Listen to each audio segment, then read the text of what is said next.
Apa 5 faktor yang membentuk trend sesuatu market? Okey, kita tengok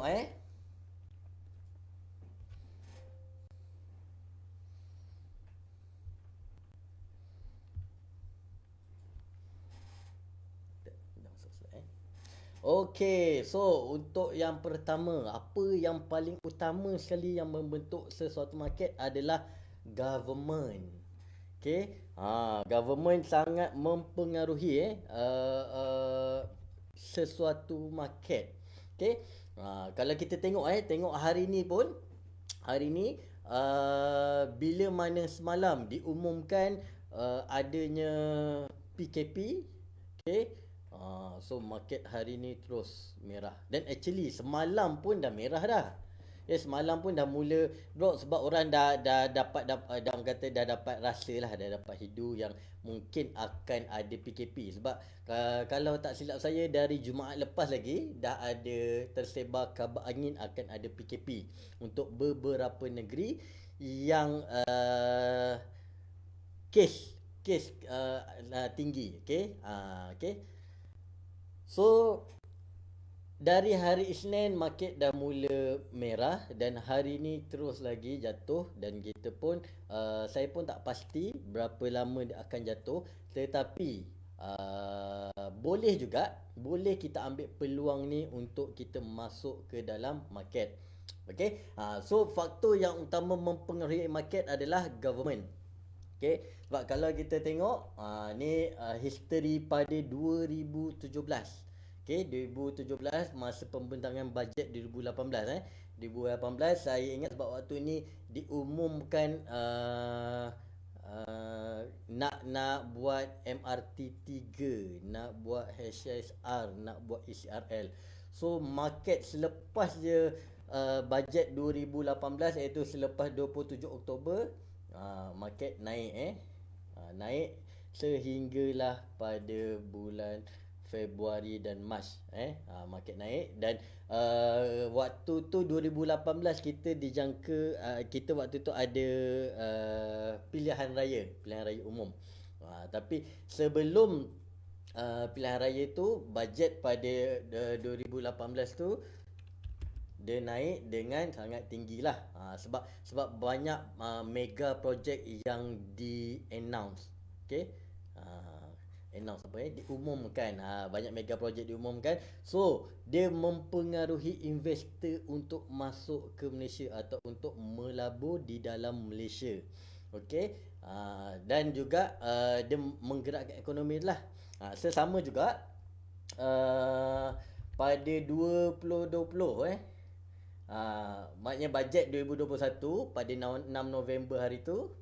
Okey, selepas dia pengumuman bajet oleh Tengku Zafrul, market naik dengan agak tinggilah selama beberapa hari. Okey, market naik dengan tinggi. Okey, so benda ni maknanya government sangat mempengaruhi pergerakan market.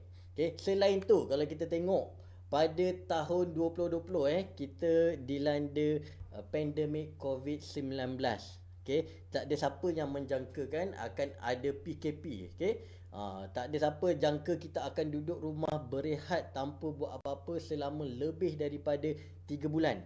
Okey, so apa yang government buat untuk menggerakkan ekonomi? Sebab pada waktu tu bila PKP dan kesemua boleh kata 2 minggu yang pertama kesemua sektor diminta untuk tutup. Okey, drastik maknanya kena tutup. So market waktu tu jatuh menjunam lah. Jatuh menjunam. Kemudian apa yang government buat untuk membantu menaikkan kembali market adalah dengan mengurangkan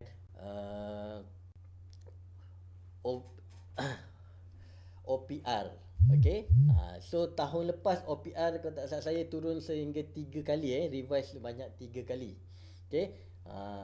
So bila OPR turun dia membantu untuk merancakkan kembali ekonomi. Selain tu, government juga deal dengan bank untuk membuat moratorium. Okey. Sebab sebelum masa masa PKP tu ramai yang agak risau, macam mana ni kalau tak bekerja, company nak bayar ke tak bayar gaji ni, kalau tak bayar macam mana nak bayar sewa, nak bayar rumah, hutang kereta, hutang personal loan. Okay, so government membuat satu deal dengan bank untuk buat moratorium, iaitu penangguhan bayaran selama 6 bulan. Okay, dia tak ada pengecualian, semua dapat. Okay, dia tak ada syarat apa-apa. So bila mana adanya moratorium, barulah orang rasa lega nak duduk rumah. Kalau tak, tak senang duduk. Tak senang duduk, fikir apa? Ada komitmen nak bayar. Gaji belum tentu lagi dapat ke tak dapat ni. Kan? Sebab company pun dia pening kepala kak. Alamak, macam mana ni production tak jalan, takkan aku nak bayar gaji. Kan? So first kali cara government nak menenangkan rakyat adalah mewujudkan moratorium tu lah. Moratorium, so orang boleh duduk di rumah dengan tenang. Sebab apa? PM pada waktu tu Datuk Seri Muhyiddin Yassin dia apa? Stay at home. Dia punya hashtag stay at home. Okay? Tapi macam mana nak suruh orang duduk rumah tanpa rasa risau, tanpa rasa panik, adalah dengan mewujudkan moratorium. Selepas tu baru ada beberapa pendekatan lain untuk cater keseluruhan market. Okey, antaranya untuk orang kata syarikat, government ada bagi duit untuk bayar, subsidi untuk bayar gaji pekerja. Okay, alright. So itu nampak betapa pentingnya orang kata government dalam membentuk trend market. Alright. Okay, seterusnya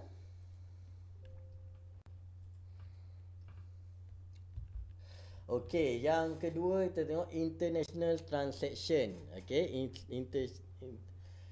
international transaction ni dia dipengaruhi oleh maknanya duit yang masuk. Okey, bila lagi banyak duit masuk, lagi cepat ekonomi tu berkembang. Okey, kalau saya back balik masa 2017 ni, antara faktor yang menyebabkan kenaikan market adalah bila government announce projek untuk MRT 3, ECRL dan SSR, ramai international investor yang masuk ke dalam market Malaysia. Okey, dia masuk untuk bagi orang kata suntikan dalam pelaburan di Malaysia. Okey, so sebab apa? Bila international masuk, dia punya boleh kita kata currency dia lebih tinggi daripada Malaysia. Okey, so mungkin kalau dia masuk 100 juta USD, amount dia dekat Malaysia sangat-sangat signifikan. Okey, so benda tu bila kalau amount dia bilion yang masuk, so lagilah signifikan. So benda tu lebih cepat merancakkan ekonomi. Okey, so kalau kita tengok pada beberapa tahun ni, sejak boleh saya katakan sejak pertukaran government pada 2018, kemasukan pelabur-pelabur luar agak berkurangan disebabkan tiada booster baru ataupun tak ada booster lah. Saya tak tahu dalam bahasa Melayu apa booster ni. Tapi dia tak ada booster baru untuk menarik pelabur untuk terlibat sama dalam membangunkan Malaysia ni. Okey, dia bila kita orang kata, sebab tu dia pertama tadi government. So government yang membentukkan sama ada pelabur berminat untuk masuk melabur di Malaysia ataupun tidak.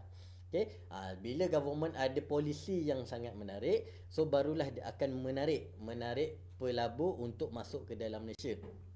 Okay, so berbalik pada point tu, maknanya international punya transaction untuk beberapa tahun ni pelabur luar yang masuk di Malaysia sangat berkurangan. Sedangkan sebenarnya pada waktu ini market di Asia sedang naik dengan rancaknya. Okey, untuk kalau kita tengok 2-3 tahun terakhir, market Asia memang tengah rancak disebabkan pelabur banyak tertumpu ke Asia. Okey, cumanya di Malaysia atas faktor kestabilan politik, so menyebabkan tak ramai pelabur berminat untuk masuk melabur di dalam Malaysia. Okey, itu antara faktor-faktor yang mempengaruhi lah kenapa kurangnya pelabur masuk di Malaysia. Tetapi dengan jagaan kalau politik kita sudah stabil, dah tak ada orang kata dah tak ada isu yang terlalu berat dalam politik, jangkaannya pelabur akan masuk balik ke dalam Malaysia. Okey, cuma sekarang ni dia kalau kita pun tengok situasi sekarang, dan hari ni pun baru diisytiharkan darurat. Darurat so maknanya sehingga Ogos jangka tak akan ada perubahan dari segi politiknya saja lah. So sedikit banyak benda tu agak melegakan. Okey, sebab kita sekarang tengah berperang dengan pandemik COVID-19, tetapi bila ada isu-isu macam ni, dia agak merisaukan. Okey, sebab kalau kita tengok kes di Malaysia pun dia mula naik balik selepas pilihan raya kecil di Sabah. Okey, tapi kita tak nak masuk isu politik kat sini. Cumanya apa yang saya nak masukkan adalah international transaction membantu untuk menaikkan ekonomi sesuatu negara. Okey, kalau kita tengok di China, China ekonomi dia agak terjejas pada awal 2020, sebab China antara yang terawal ataupun COVID-19 ni kita tahu datang daripada China, tetapi alhamdulillah dia dapat recover awal, dan sekarang China dalam fasa grow dan sangat-sangat laju. Okey, dan dalam masa yang sama China juga berasa lega bila US mendapat presiden baru dan telah disahkan. Okey, so dari situ tension, orang kata tegangan dalam market China tu dapat berkurang. Okey, sebab ramai orang berminat nak melabur di dalam market China, tetapi di atas faktor trade war pada 2018 antara China dan US, ramai pelabur rasa ragu-ragu untuk invest di market China. So jangkaannya selepas sahnya presiden baru di US, so market China dijangka akan terus naik melebihi kata apa yang berlaku pada 2-3 tahun yang lepas. Okey, 2-3 tahun ni kita dah nampak market China naik dengan laju, tetapi bila kata presiden US bertukar daripada Donald Trump kepada Biden, so China dia rasa kurang sikit tegang kat situ. Sebab sebelum ni market China ni kena kacau sikit lah dengan US. Okey. Okey. Dan market US pun selepas mendapat presiden baru tengah naik lah sekarang ni. Okey. So bila bertukar tu dan orang berasa yakin dengan pentadbiran baru, banyak orang kata pelabur luar berani untuk masuk. Okey, sebab tu juga itu yang kenapa point international transaction tu membantu untuk menaikkan ekonomi ataupun market sesuatu negara. Okey, alright. So far okey ke untuk 2 point yang pertama? Okey, boleh bagi spamkan love atau like dekat kita punya FB live, ataupun kalau ada pertanyaan boleh bertanya di FB live kita. Okey. Okey, alright. Kalau semuanya okey, kita berhenti sebentar. Okey, berhenti sebentar untuk memberi laluan kepada pesanan penaja. So soalan daripada Tuan Is Muhammad, pandangan untuk market hari ni. Okey, market hari ni memang seperti yang dijangka. Memang dah dijangka market akan turun disebabkan oleh pengumuman daripada Perdana Menteri kita lah semalam. Okey, kita memang dah jangka market akan jatuh. Okey, cumanya dari segi keseluruhan kita jangka pada 2021 adalah fasa untuk kita grow, okay, untuk market di Malaysia grow, kata grow kembali, maknanya naik balik lah, naik balik. So kalau dari perspektif investor, market hari ni kita boleh, bila jatuh hari ni boleh katakan adalah waktu untuk kita membeli belah. Mana kata sektor yang kita jangka akan naik adalah waktu yang sesuai untuk kita masuk. Okey. Sebab dia orang kata kita nak beli barang kan, nak shopping, dia ada waktu yang diskaun tu kan. So waktu diskaun tu lah orang kata seronok nak beli sebab dapat harga murah. Okey. So sekarang ni boleh kata harga tengah diskaun. Tetapi perlu diingat sebelum nak kata masuk market, kena tahu juga dulu sektor mana yang bakal bergerak dulu, sektor mana yang mungkin lambat sikit nak bergerak. Yang tu perlukan pengetahuan yang lebih mendalam. Itu yang kenapa kita cadangkan kepada tuan-puan untuk masuk ke kelas Wyckoff Smart Saham. Okay? Sebab di sana kita belajar sektor mana yang tengah bergerak aktif. Okay? Dan kalau tak silap hujung pada 30 Disember ke 31 Disember, okay, smartsaham.com ada buat sesi khas bersama orang awam lah, okay, untuk tengok mana apa punya jangkaan pada 2021. Okay. So untuk 2021, untuk yang hari ni memang dah dijangka, cumanya kita akan tengok dalam masa beberapa hari adakah market akan rebound balik atau akan remain di bawah.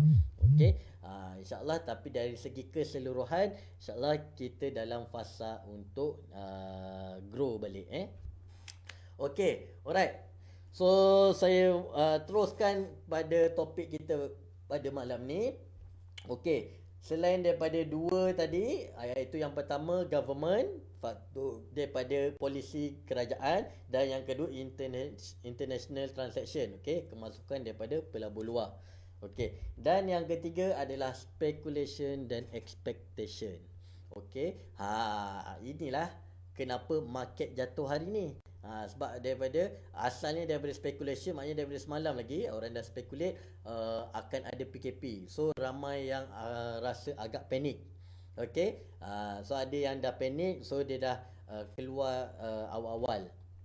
Okay, dia dah keluar awal-awal. So itulah speculationnya dan expectationnya. Dan memang betul petang semalam Perdana Menteri kita umumkan adanya PKP. So ada beberapa sektor ekonomi yang mungkin akan terjejas. Okay, tetapi benda tu memang actually dah dijangka dah pun. Sebab apa, kita pun kalau boleh memang nak pandemik COVID-19 ni cepat-cepat berkurang. Sebab kalau kita tengok kes setiap hari makin lama makin tinggi. Sebab bila kes makin tinggi pun agak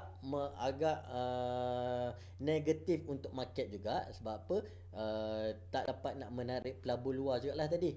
Selain daripada kestabilan ekonomi, politik tadi, kes yang tinggi ni juga menyebabkan orang takut untuk masuk. Sebab apa, bila makin lama makin tinggi, memang dijangka akan ada move daripada, orang kata ada apa-apa, government akan buat sesuatu. Contohnya untuk 2 minggu ni kita akan buat PKP lah.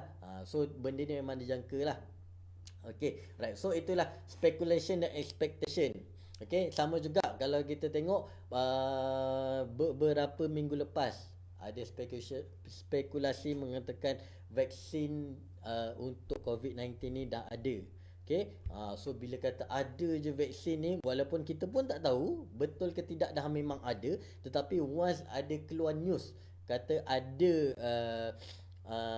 vaksin ni, banyak kata kaunter-kaunter yang fokus kepada vaksin naik harga dia.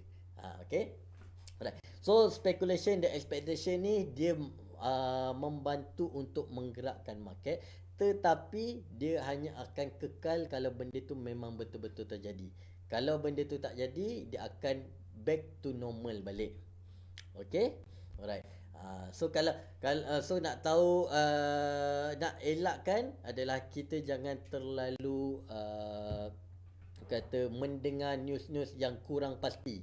Okey, dia benda yang tak pasti kadang dia tiba naik, lepas tu tiba-tiba bila tak jadi dia akan back to normal balik. Okey. Sebab kadang-kadang orang rasa macam ni sayang ni kalau aku tak masuk ni, ataupun takutnya kalau aku stay lagi dalam market. So benda-benda tu dia memang sangat mempengaruhi market kita. Alright.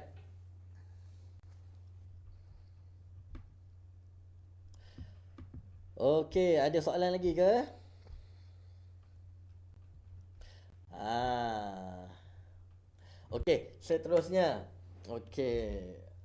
Yang keempat adalah supply and demand. Okey, supply and demand ni orang kata memang orang kata benda asas dalam ekonomi, yang mana bila lagi banyak kata bila supply banyak dan demand berkurang, harga akan turun. Tapi kalau supply berkurang, demand banyak, ataupun mungkin demand sama tapi supply makin berkurang, so harga akan naik.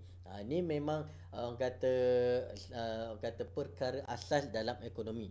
Okey, sebab kalau kita tengok pada tahun lepas, tahun lepas, kalau tengok pada harga sawit, sawit di Malaysia antara pegeluar sawit yang tinggi lah di dunia. Okey, Malaysia dan Indonesia. Okey, tetapi bila berlakunya COVID-19, pendatang asing, ataupun dia bukan pendatang asing, atau pekerja luar negara, pekerja luar tak dapat bekerja lagi. Okey, mungkin kata yang yang ada di dalam stay di dalam, tetapi yang daripada luar tak dapat dibawa ke dalam Malaysia. So benda tu mempengaruhi production untuk minyak sawit Malaysia. Okey, sedangkan demand masih lagi seperti biasa.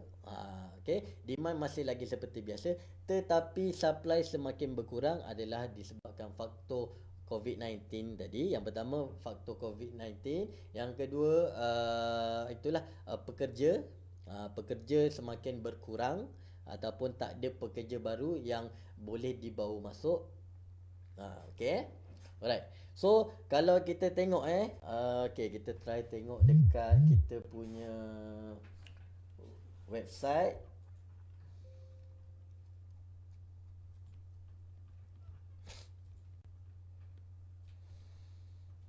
Okey.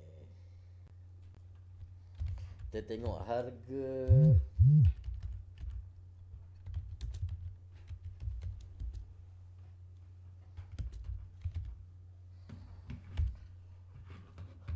Okey, kita tengok harga harian harga harian untuk minyak sawit mentah.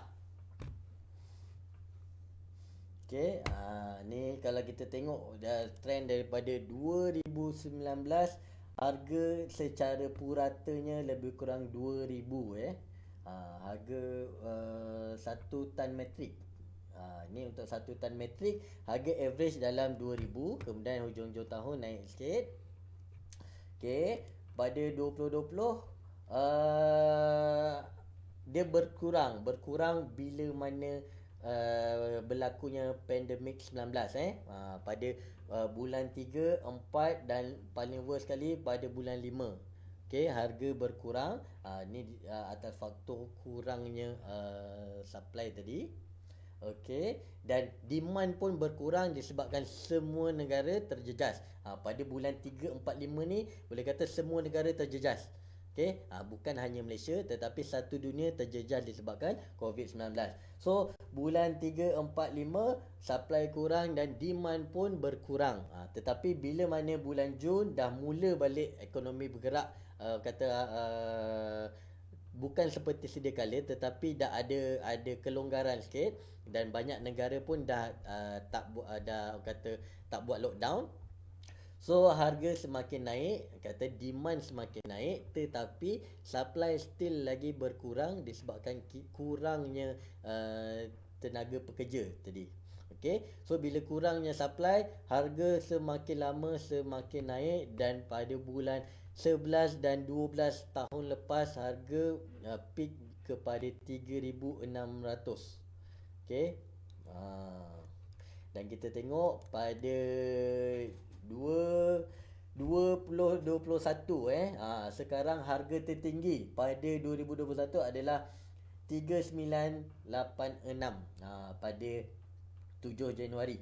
So nanti kita boleh tengok berapa average harga. So inilah yang orang kata faktor supply and demand ni mempengaruhi orang kata untuk market ni tadi. Ni benda orang kata benda ni kita memang dah tahu, cuma apa efek dia. Alright. Okey. Nampak kat sini So apa lagi perkara yang melibatkan supply and demand. Ada nak bagi contoh ke? Tapi dia actually supply demand ni memang benda orang kata biasalah. Kalau kita tengok selepas COVID-19 selepas COVID-19 bila mana ekonomi mula nak bergerak balik pada bulan 6 bulan 6 bulan 7 macam tu, banyak orang kata sektor ataupun kalau kita pergi ke pasaran banyak harga diskaun. Okey, kalau contoh pakaian, dari segi apa lagi, macamlah banyak-macam lah. Sebab apa, pada bulan 3, 4 dan 5 kata permintaan tu berkurang. Okey, bila permintaan berkurang dia memang dropkan kita punya sales lah pada waktu bisnes. Mana-mana orang bisnes pada bulan 3, 4, 5 tu memang garu kepala lah, sakit kepala memikirkan. So bila bulan 6 bila mula balik ekonomi boleh berjalan balik, buka slide balik. Okey, bila ekonomi mula berjalan balik, so banyak orang kata diskaun yang diberi. Orang pun duit tengah banyak waktu tu, sebab apa, tak perlu bayar komitmen kan, ada moratorium. Syok lah nak shopping ke, nak berjalan ke kan. Kalau tengok nak duduk hotel, tengok hotel 5 star, murahnya kan. Kalau biasa mungkin 5 ke 700 satu malam. Selepas COVID-19 harga memang murah sangat sampai 200 ke 300 satu malam. Okay, so benda-benda tu lah kata yang melibatkan supply and demand yang kata menjadi faktor yang menggerakkan ekonomi kita. Okay, dan yang terakhir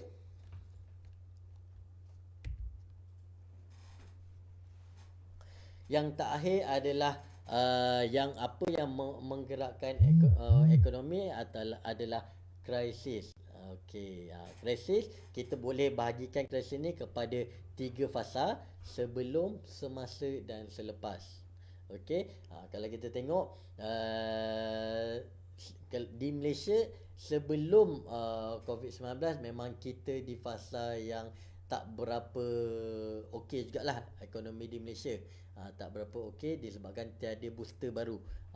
Tetapi selepas dia COVID-19 berlaku COVID-19 pada bulan 3, market memang jatuh dengan teruk lah.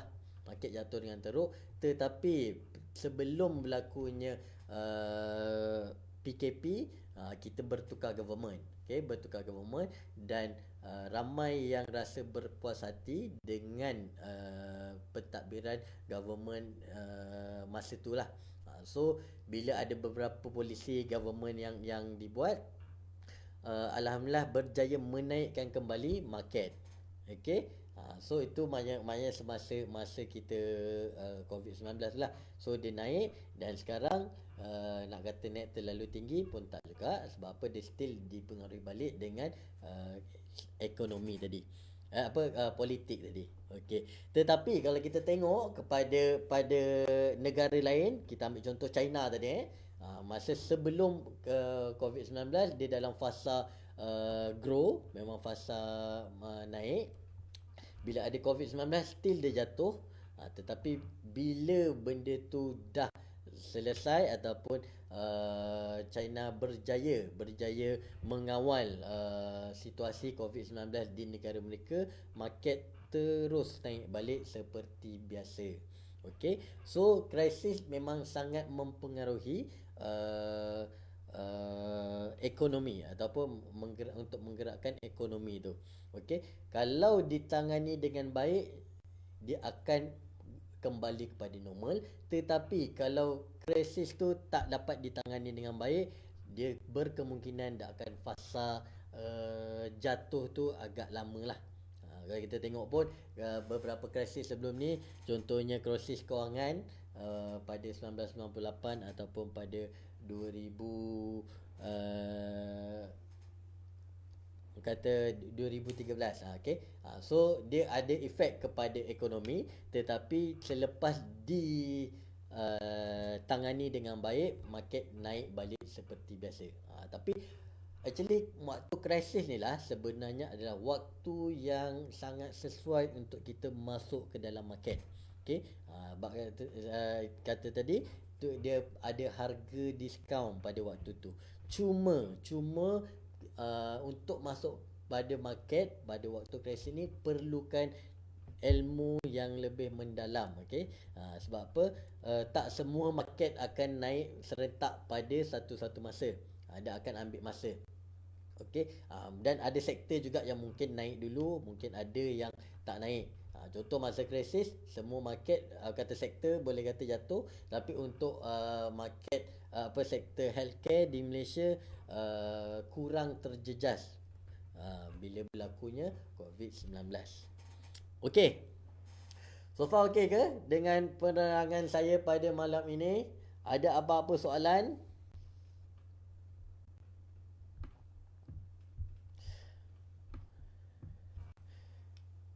Okey, kalau tak ada apa-apa soalan, saya rasanya sampai sini saja perkongsian saya pada malam ni. Esok malam jangan lupa bersama sahabat saya Tuan Dr. Helmi, okey, yang akan bersiaran daripada Perlis. Sepatutnya dia malam ni, tetapi disebabkan dia tersangkut di highway, dia tersangkut di highway, so dia tak dapat nak bersiaran pada malam ni. So dia tukar ke hari esok lah. Kita doakan supaya Dr. Helmi selamat sampai ke Perlis. Sebab Perlis tak ada PKP, so dia lari ke sana. Okay, alright. So sekian saja perkongsian saya pada malam ni. Jangan lupa terus bersama dengan Smart Saham untuk mendengar sesi Bursa Chit-Chat. Untuk yang bersama saya, terima kasih saya ucapkan banyak-banyak kerana bersama saya pada malam ini. Sekian saja sesi saya pada malam ini. Terima kasih. Assalamualaikum.